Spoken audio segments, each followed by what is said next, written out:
A win is a win. That will always be true. I'd rather play bad and win than play good and lose. But after last night's Colorado-North Dakota State game, what did we really learn about the Buffs?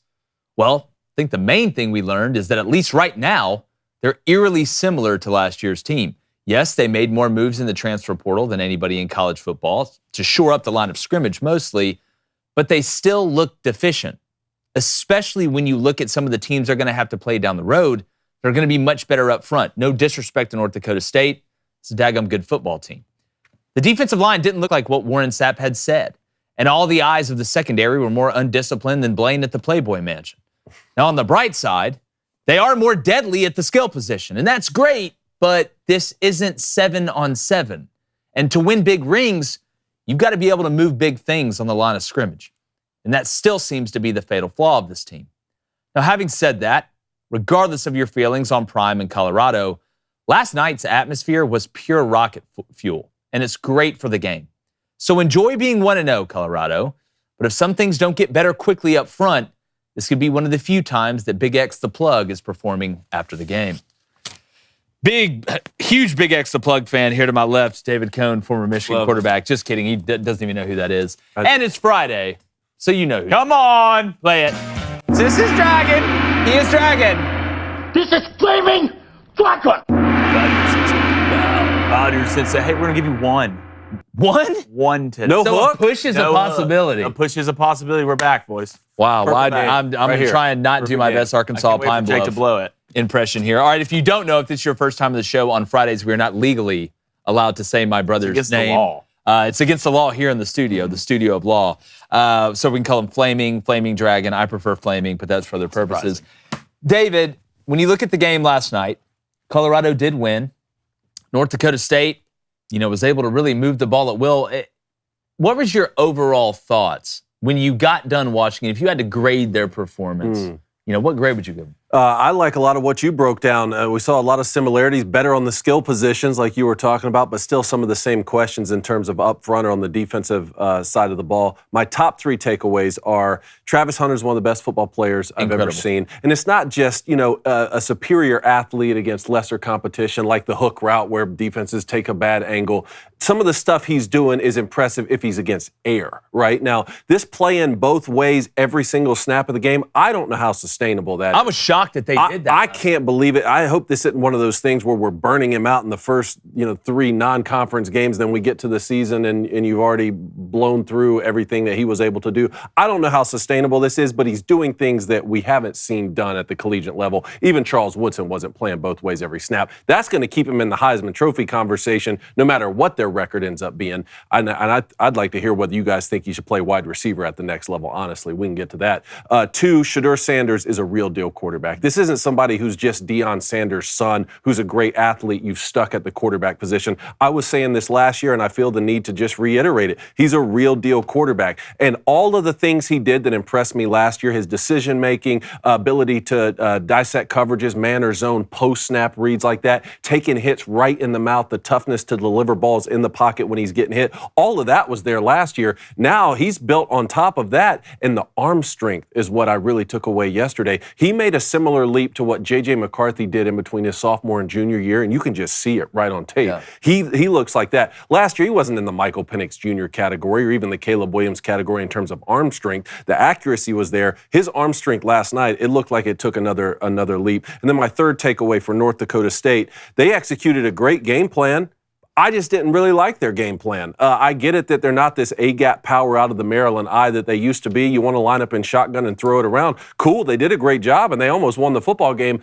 Why are we snapping the football with 20 seconds on the clock at some points? I kid you not, especially in the first quarter. They got a little bit better as the game went on. I kid you not, they snapped the football at some points with 20 seconds left on the play clock. You do that 3 times, that's a full extra minute that you could leave Shedeur Sanders on the sideline. The guy who's going 12 for 15 at halftime with 250 yards and 3 TDs, put him on the sidelines. I would have said don't snap the football unless there's 1 second remaining. And then on the defensive side of the ball, why are we bringing pressure from depth? I already don't like pressure from depth against anybody, especially not Shedeur Sanders, who's proven that he can make decisions in a split second. And when you got wide receivers that can get open quick. They got freaks on the other end that he's throwing the football behind. A couple of those things end up costing you an upset win. Yeah, and real quickly, Flaming, going to get to you 1 second. I opened a show during the summer talking about, I think, Shedur's most underrated quality is his toughness. Mm-hmm. Like, obviously, the stuff that comes along with it, the flash, the sizzle, all that. That throw he made to Joe Horn yesterday on that touchdown, the Horn kid from Colorado, he took one in the teeth. Yeah. In the pocket and delivered that ball. Flaming, your thoughts on Colorado? One, would you put North Dakota State, would that be in the group of teams you wouldn't schedule? Yes. Okay, yeah. So let's give kudos to Colorado for scheduling them. That's not an easy win. I think it's so tough for me because I think North Dakota State's a damn good football team. I mean, look at their record versus Power 4 teams. I mean, they're 9-4. I mean, there's not a lot of teams. I mean, they're 4-1 recently. I think Arizona beat them in 2022. I think this is a good win for Colorado. I think two things can be true at once. I think Colorado got better at certain spots, but they didn't get better at the spots they needed the most. Mm-hmm. I think D-line, I don't know what bullets you have, but there's bullets that are not impressing me. One, you couldn't get pressure, and two, you couldn't get them down when you got there, which is huge. You're going to face better offensive lines. You're going to face better defensive lines, and you're not going to outskill everybody, okay? You're going to get to a certain point where, look, Horn, great, Travis, like you have maybe 2 number 1 picks on your team. I would be fine with someone saying that. But you didn't get better enough to win the big games. Like you're just not good enough yet. If that kid has all day, all right, if he has all day, you're going to run into teams that are going to have the same exact skill level as you, and you're not going to be able to out-athlete them. Yeah. Like you're not going to be able to do that. So I think Colorado, this is a great win. This is a damn good football team to schedule week 1 and go get a dub against, but you're not there yet. Yeah, and it was so blatantly obvious, and we're going to show this Travis Hunter touchdown catch. I think this is his 3rd touchdown of the game. It's the dude, to me, to answer your question, I know we'll get into it deeper at some point, I think he's a wide receiver in the NFL at the next level. Just the physicality and him tackling. I got to see more of that. Not that I think he's soft. I just, his skill set at wide receiver is so good. We talked all week about how Colorado is going to be able to out-athlete North Dakota State in the back end. Cole Wisniewski, the star of North Dakota State secondary, was out for this game. That was incredibly evident early. Whether it was short game, whether it's intermediate game, whether it was long game. I thought from a coaching standpoint, there were some glaring mistakes in this game, and not just Deion Sanders throwing the ball when you could knee it out. That was ridiculous for him to do. It's just stupid. You can be a Colorado fan, you cannot be a Colorado fan. That was dumb. I think almost cost him. Yeah, I think Deion would probably tell you if he could go back, he'd do it differently.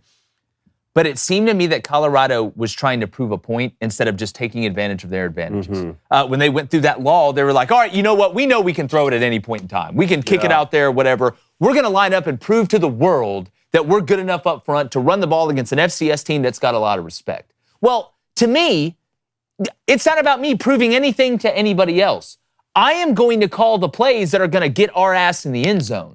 That's what I'm going to call. And they finally started doing that again in the second half, and it was bombs over Baghdad. But to Flaming Dragon's point, and we're going to see it next week against Nebraska, where I think they came out as a 7-point underdog right now. If that offensive line cannot protect Shedur, and it turns into him having to do these wild creations and running around and taking all these hits, I don't think he's going to make it through the season. But more importantly, watching the D-line get pushed around the way they got pushed around, and then it turned into, well, now we're North Dakota State, and we know we can push you around a little bit.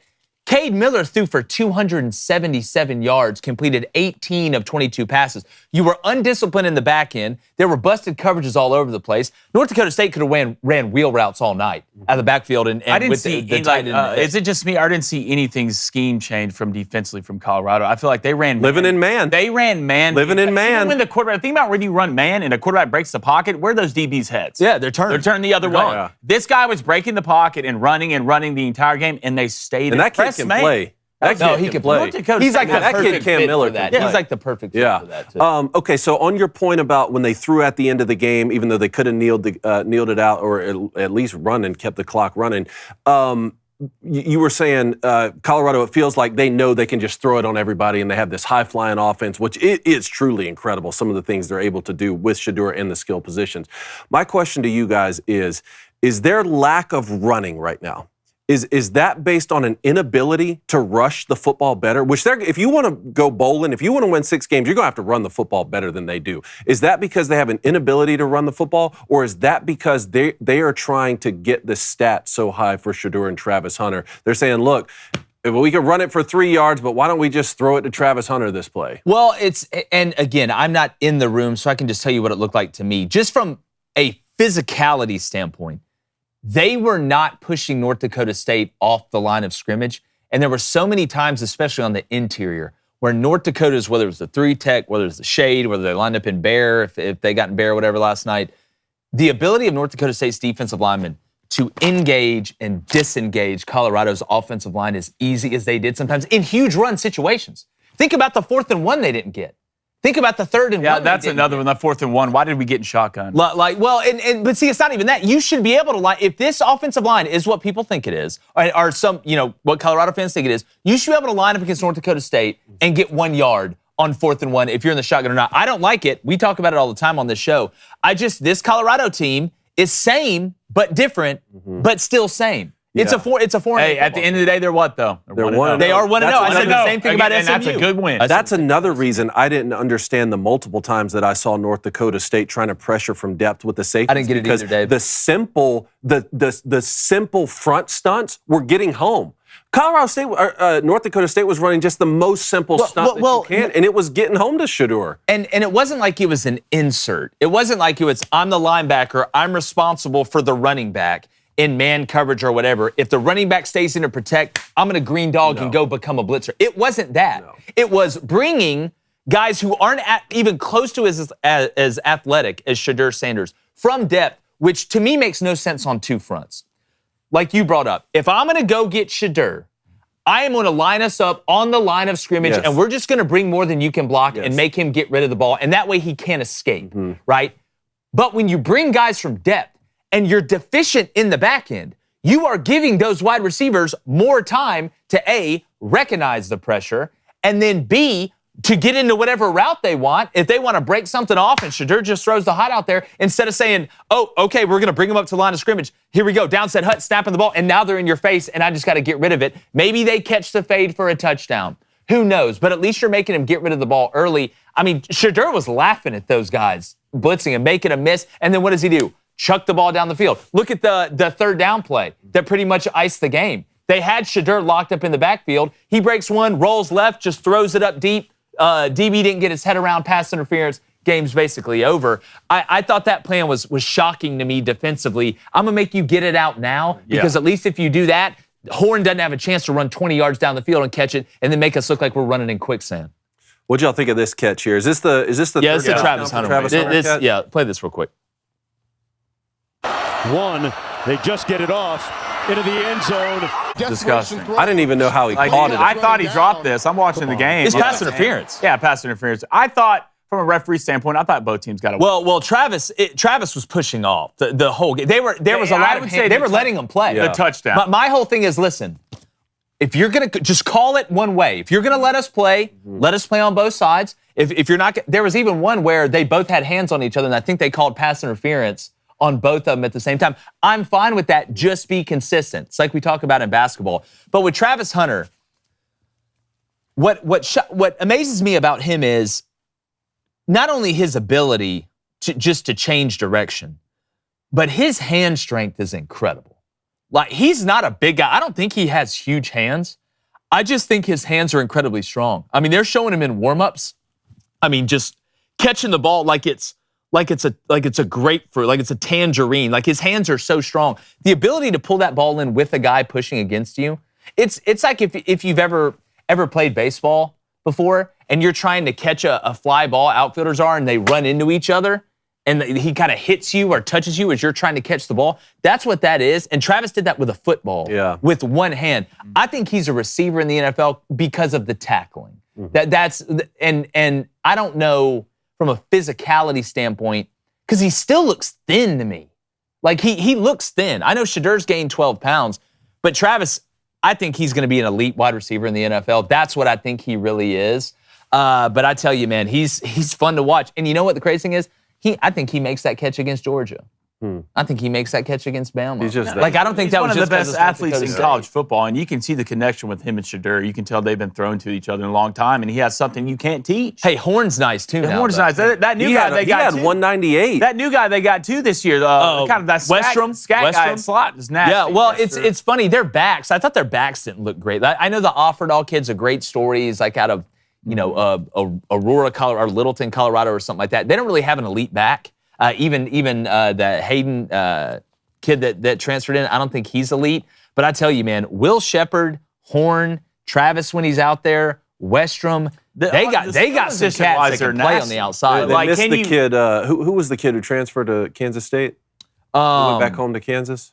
The running back, Dylan Edwards. Edwards, yeah. He was. Him. I think he's better than both the backs they got right now, which I'm interested to see with Kansas State.